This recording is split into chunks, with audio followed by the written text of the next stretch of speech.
Salut, nous allons cette fois-ci voir comment réaliser un tableau de bord stratégique sur Excel. Donc voici un cas d'espèce. Voici un tableau de bord stratégique.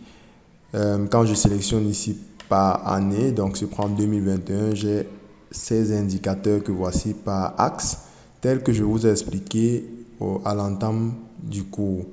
Donc voilà, pour chaque axe, nous avons les indicateurs de performance que voici. Alors, sans plus tarder, je vous explique pas à pas comment faire pour obtenir ce type de tableau de bord. Très bien. D'abord, commençons par les indicateurs de performance. Donc, voici le listing dans le template que je vous fournis. Voici le listing des indicateurs de performance du tableau de bord stratégique. Nous avons d'abord l'axe financier, les frais par employé, le bénéfice par employé, le résultat d'exploitation, le bénéfice net. Nous avons également ces indicateurs, ces KPI sur l'axe client, plainte, nouveaux clients, ratio qualité, délai de livraison. Aussi sur l'axe processus interne, commission, turnover, rentabilité des processus, taux de conformité également des processus. Et sur l'axe apprentissage et innovation, nous avons la formation, le coaching, retour sur formation et compétences acquises. Donc voilà vraiment les indicateurs de performance que nous avons sur notre table de bord stratégique.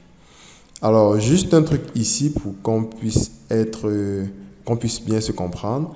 Les formules qui ont été utilisées, les formules avancées qui ont été utilisées pour réaliser ce tableau de bord, eh bien nous avons d'abord la fonction index qui nous permet de renvoyer des valeurs qui proviennent d'une plage de données ou bien d'un tableau, mais aussi la formule BDLI qui est une formule de base de données qui nous permet d'extraire des données sur une liste, une plage de données en fonction d'un critère bien précis.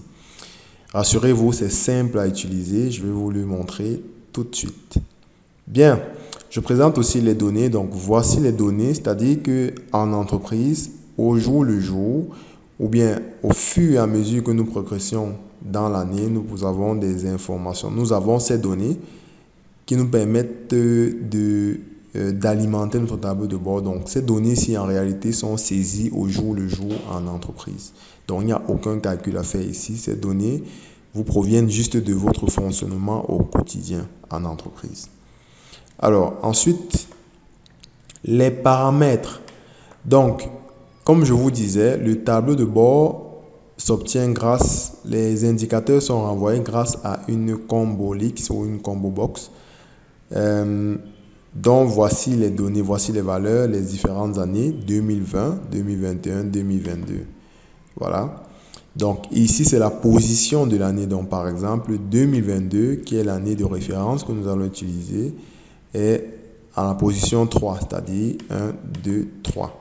Voilà. Donc, on va considérer ici que le minimum, c'est 0, pourcentage 0, pourcentage, et puis le maximum, c'est 100%. Voilà. Donc, et les feux que nous allons utiliser, c'est feu rouge si 0%, feu jaune 50% et feu vert à partir de 75%. Très bien.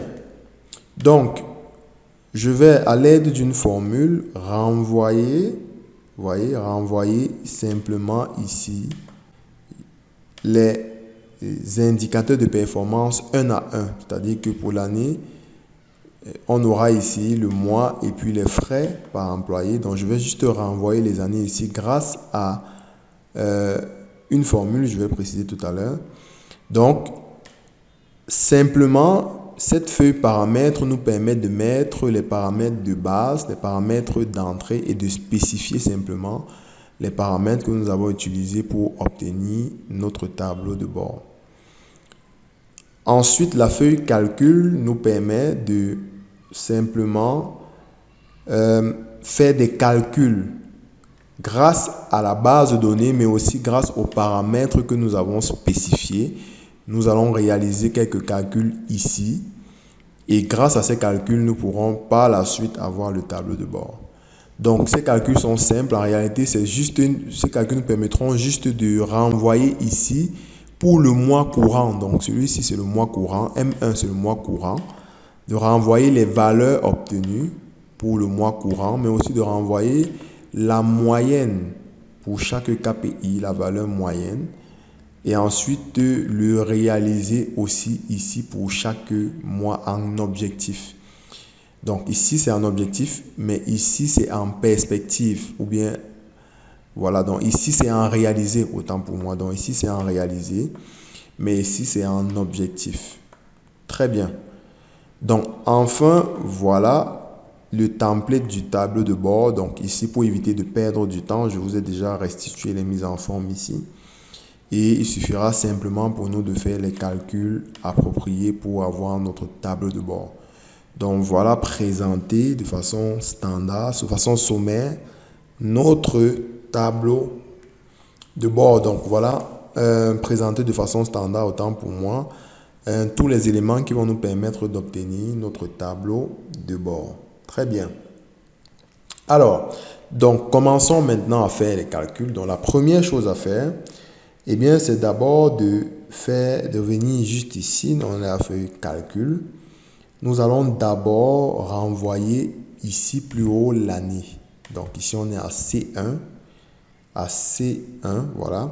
Nous allons simplement ici utiliser la formule index pour simplement renvoyer l'année que nous avons précisée dans les paramètres. Donc, ici, égal, index. Voilà.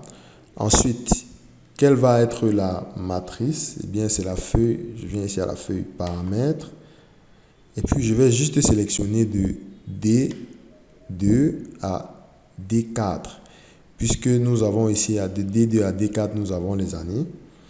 Ensuite, point virgule, je vais simplement ici mettre la position. C'est-à-dire que 2022 se trouve à la position 3. Donc ici, je mets juste 3. Voilà. Donc si c'était pour 2021, j'aurais mis 2, etc., etc. Donc je ferme ma parenthèse et je valide. Voilà, ici nous avons renvoyé l'année. Très bien. Ensuite, qu'est-ce que je fais? Je reviens juste ici à la feuille paramètres.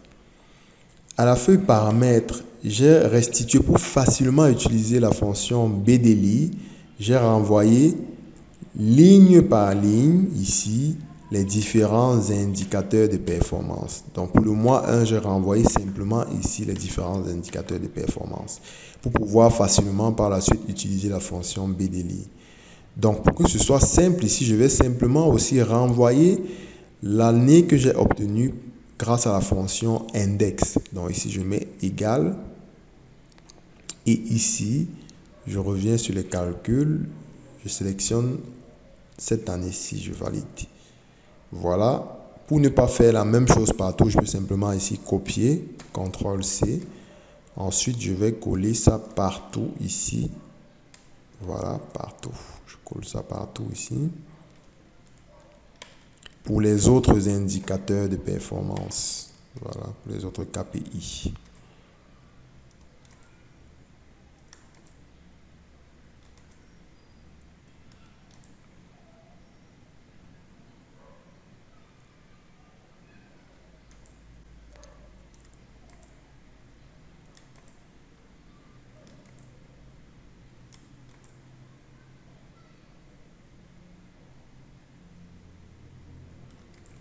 Super. Bien, donc notre étape 2 est terminée. Qu'est-ce qu'on fait par la suite? Nous allons simplement ici au niveau des calculs, nous revenons juste ici à la feuille calcul et nous utilisons donc la fonction BDLI pour renvoyer ici les réalisés que nous avons obtenus sur notre feuille, sur notre base de données, dans la feuille données. Donc, c'est très simple. Je vais juste mettre ici égal BDLI. Voilà. Ensuite, la base de données, je viens simplement ici, je vais sélectionner la base de données tout entière. Voilà, tout ça. Donc, jusqu'à G51. Voilà. Ensuite, point virgule. Le champ, c'est le réalisé, puisqu'on veut avoir ce qu'on a réalisé le premier mois, c'est le réalisé. Et ensuite, je vais simplement venir dans mes paramètres pour prendre les données du KPI que je veux obtenir. Donc, le premier KPI que je veux obtenir sont les frais par employé. Voilà. Et je peux donc fermer ma parenthèse. Très bien. Donc, voilà comment j'obtiens, simplement grâce à la formule BDLI, mais mon premier indicateur qui est les frais par employé pour le premier mois. Donc, au fur et à mesure que la base donnée va s'agrandir, nous aurons forcément pour le mois 2, le mois 3, etc. Et donc, voilà. Donc, voici juste ici, juste pour qu'on puisse, que cela puisse être bien illustré, j'ai mis ici d'autres valeurs réalisées pour les 12 mois de façon juste indicative. Donc, on va supposer simplement ici que le réalisé qu'on a, c'est pour le premier mois M1. C'est pour ça que nous avons ces colonnes-ci en bleu. Nous nous sommes focalisés sur le premier mois M1. Très bien. Donc, il suffira juste d'utiliser la même formule pour les autres années. Simplement, il suffira d'utiliser juste la même formule. Donc, ça veut dire que je peux reprendre ici simplement. Je peux venir juste ici, je fais copier, échappe, je viens ici, je colle. Tous les éléments seront les mêmes, ce n'est que les paramètres qui vont changer, donc, puisque c'est un nouvel indicateur qui est ici le bénéfice par employé. Donc, je reviens juste ici dans paramètres et je prends le bénéfice par employé. C'est tout. Donc, c'est tout ce que vous aurez à faire. Juste changer les paramètres pour chaque indicateur et voilà, vous obtiendrez facilement le reste de ces autres indicateurs, si les valeurs des autres indicateurs. Très bien. Ensuite, on peut donc calculer la moyenne, c'est-à-dire que la moyenne obtenue sur les 12 mois. Donc, on fera simplement ici égal moyenne. Voilà, je peux sélectionner tout ça.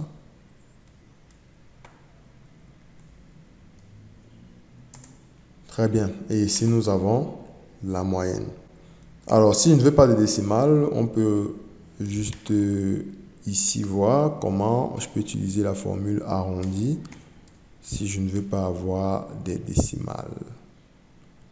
Voilà, arrondi. Et ensuite, ici, d'ordre 2 pour ne pas avoir des décimales parce que j'avais 2 décimales après la virgule.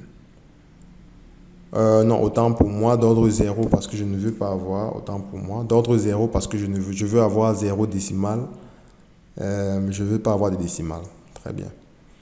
Voilà, donc je peux ici tirer ça comme ça.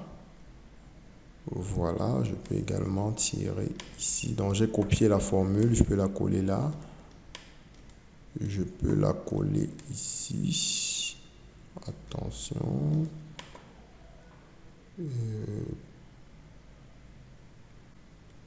Oui. Attendez, je vais tirer ça, c'est mieux. Je peux tirer. Voilà, je peux tirer, c'est mieux. Donc ici, je supprime.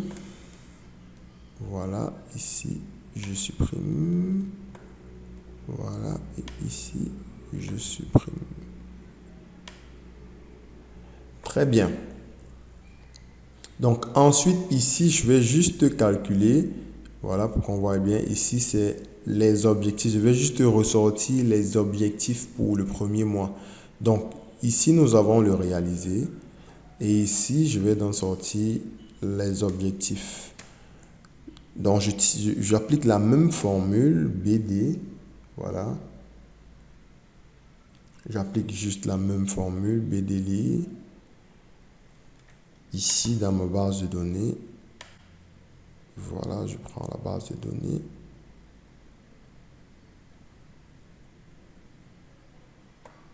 Voilà, ensuite, le champ. Cette fois-ci, c'est les objectifs. Et comme précédemment, les critères, on prend dans les paramètres. C'est le premier indicateur, donc c'est celui-ci. Et voilà comment nous ressortons les objectifs. Donc, la procédure est la même pour les autres indicateurs. Donc, je peux prendre celui-ci aussi. Pour ne plus refaire la même chose, je peux juste copier. Je fais une copie. Ensuite, ici, je colle. Et aux paramètres, je vais prendre simplement ici, paramètres, je vais prendre le deuxième indicateur. Voilà. Très bien. Donc, vous n'aurez qu'à faire la même chose, c'est-à-dire copier, coller et sélectionner l'indicateur correspondant. Donc, c'est tout ce que vous avez à faire dans cette feuille-ci, feuille calcul. Voilà. Donc, à tout de suite, je fais les calculs pour les autres et puis à tout de suite, on continue. Très bien.